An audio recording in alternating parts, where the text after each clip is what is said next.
Assalamu alaikum. I'm Sumaya Ahmed Senior, student of Abdul Malik Ukil Medical College. Today my topic of discussion is duodenum. The term duodenum is a Latin corruption of the Greek word duodecadactylus, meaning 12 fingers long. The duodenum is the shortest, widest and most fixed part of the small intestine.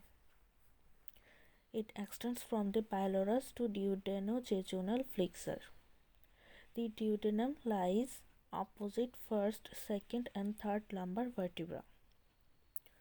Duodenum is 25 cm long and is divided into 4 parts. The parts are first or superior part,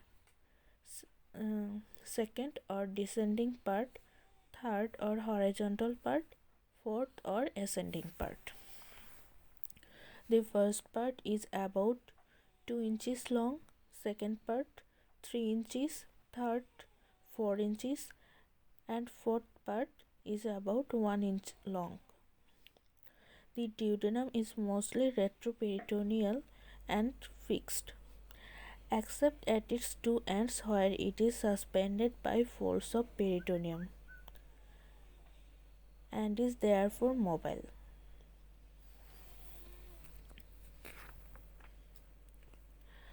Course of first part.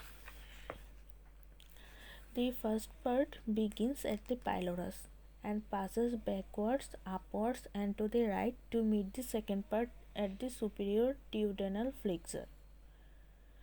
Course of second part.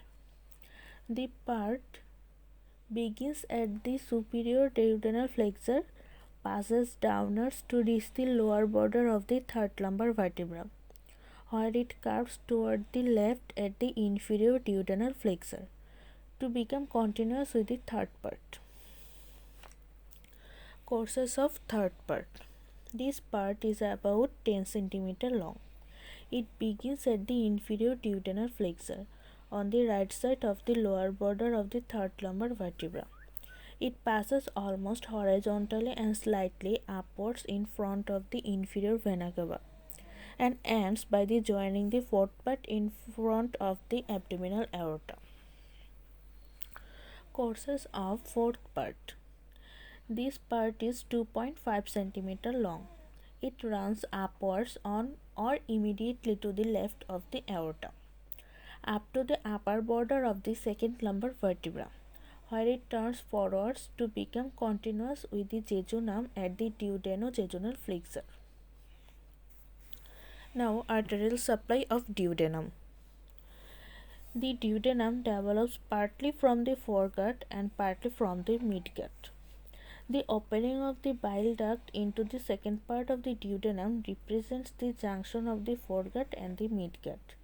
Up to the level of the opening, the duodenum is supplied by the superior pancreatico-duodenal artery and below it by the inferior pancreatico-duodenal artery.